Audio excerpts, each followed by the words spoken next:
এইখানে বসে বসে আর বৃষ্টি দেখতে হবে না। এই নাও, এই ডাল আর ভাত খেয়ে আমাকে উদ্ধার করো। এমন করে বলো না গিন্নি, এমন করে বললে আমার খুবই কষ্ট হয়। আমি তো তোমার স্বামী, তাই না? কি করব বলো, আমরা দিন আনি দিন খাই। আজ 3-4 দিন ধরে টানা বৃষ্টি হচ্ছে বলে কাজেও যেতে পারোনি। ঘরে অল্প কিছু ডাল ছাড়া আর কোনো কিছুই যে নেই। হ্যাঁ গো গিন্নি, এ কেমন বৃষ্টি শুরু হলো বলো তো। আজ 4 দিন হলো, এখনো থামার কোনো নামই নেই। এই বৃষ্টির মাঝে তো কেউ কাজও দেবে না। এখন কি করব কিছু বুঝতেও পারছি না। হ্যাঁ গো, এভাবে আর কতদিন চলবে? আমাদের তো আর জমানো টাকা পয়সা নেই যে বসে বসে খেতে পারবো। কিছু একটা তো করতে হবেই, না হলে যে না খেতে পেয়ে মরবো। তা তো বুঝলাম, কিন্তু এই বৃষ্টির কি করব বলো তো। তুমি বরং এক কাজ করতে পারো। এখন তো টানা বৃষ্টির জন্য হাট বসে না, আর মাঝে মাঝে বসলেও অনেক চড়া দাম। সবাই নিশ্চয়ই মাছ মাংস খেতে পারছে না।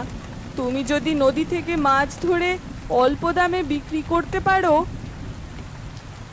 বুদ্ধিটা তুমি খারাপ দাওনি, এতে আমারও কিছু লাভ হলো, আর গ্রামের মানুষেরও উপকার হবে।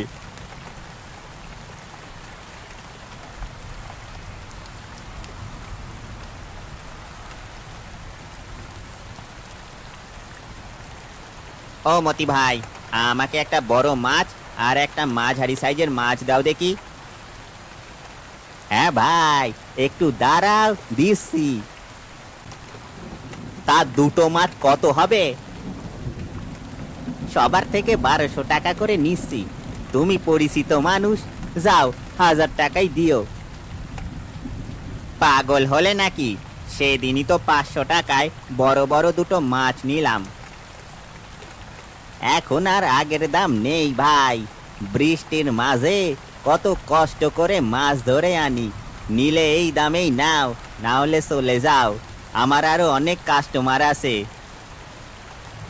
এটা ঠিক নয় মতিদা। গ্রামের এই দুর্যোগের সময় কোথায় তুমি সবাইকে কম দামে মাছ দেবে তা নয়, তা তুমি দ্বিগুণ দাম বাড়িয়ে নিলে। যাও ভাই যাও এখান থেকে। আমি এই দামেই মাছ বিক্রি করব। চাইলে কিনো, না হইলে চলে যাও এখান থেকে। না কিনে উপায় কি ভাই? গিন্নি বলেছে মাছ নিয়ে যেতে। তাহলে দিব? হ্যাঁ ভাই দাও, তবে মাঝারি সাইজের একটা দাও।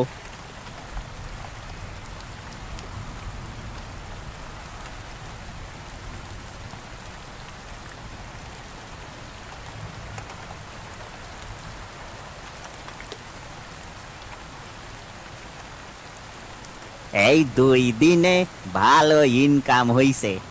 এইভাবে যদি আরো কিছুদিন বৃষ্টি হয়, তাহলে তো আমি একেবারে বড় লোক হয়ে যাব। তাহলে আমি যাই, গিয়ে দেখি কপালে কি আছে। হ্যাঁ গো, যাও, দেখো আজ অনেকগুলো মাছ ধরতে পারবে। তাই যেন হয় গিন্নি, কয়েকটা মাছ ধরতে পারলে সেগুলো বিক্রি করে মুরগি আর পোলাওয়ের চাল কিনে আনবো। আহা, তোমার হাতের রান্না করা মুরগ পোলাওয়ের কি স্বাদ! তা তুমি কিনে এনো যা খেতে মন চায়, কিন্তু মাছ সাধারণত যেই দামে বিক্রি করো সেই দামেই কিন্তু বিক্রি করবে। ঠিক আছে, আমি চললাম।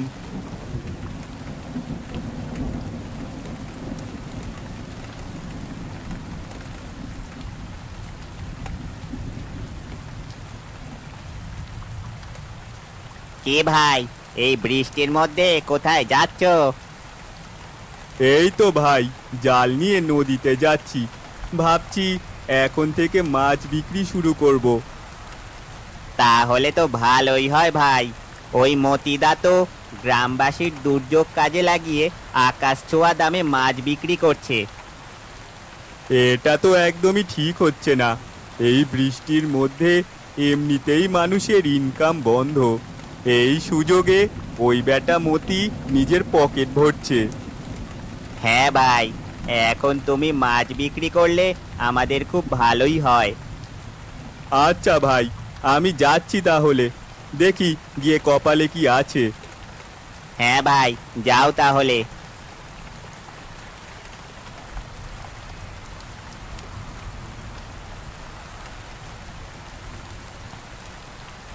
উপরওয়ালার দয়ায় অনেকগুলো মাছ ধরেছি, এখন যাই, মাছ নিয়ে হাটে যাই। নিয়ে যান, অল্প মূল্যে মাছ নিয়ে যান। কি ভাই, মাছ কত করে বিক্রি করছো? বড় সাইজের মাছ নিলে 200 টাকা পড়বে, আর মাঝারি সাইজের মাছ নিলে 150 টাকা। তাহলে আমাকে বড় সাইজের একটা মাছ আর মাঝারি সাইজের একটা মাছ দাও। লতিফ মিয়া, তুমি মানুষকে কম দামে মাছ বিক্রি করে নিজেকে মহান ভাবতাছো, তাই না? আজকে রাতেই তোমায় মজা দেখাচ্ছি।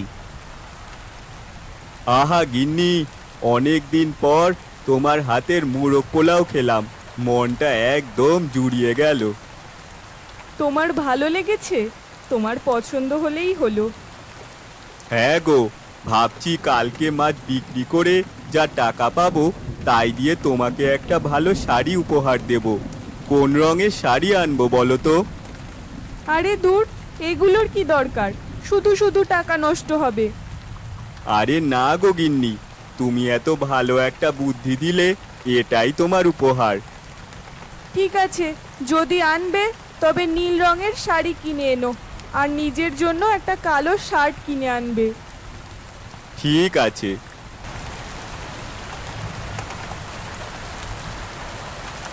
হায় হায় হায়, এ কি হলো গো আমাদের? যেই একটা সম্বল ছিল সেটাও যে শেষ হয়ে গেল।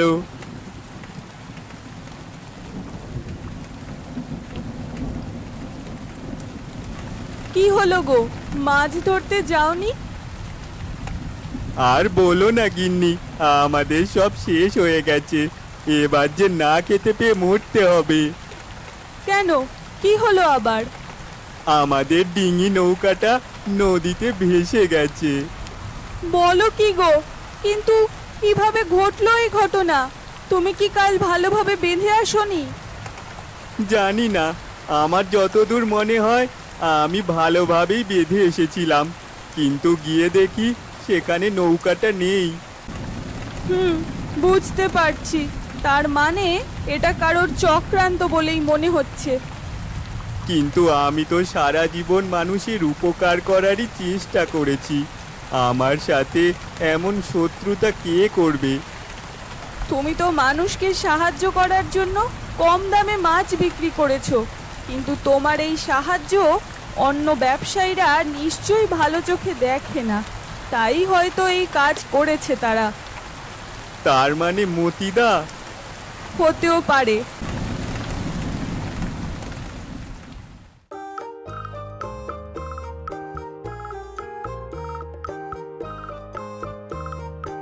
বাড়িতে কেউ আছেন?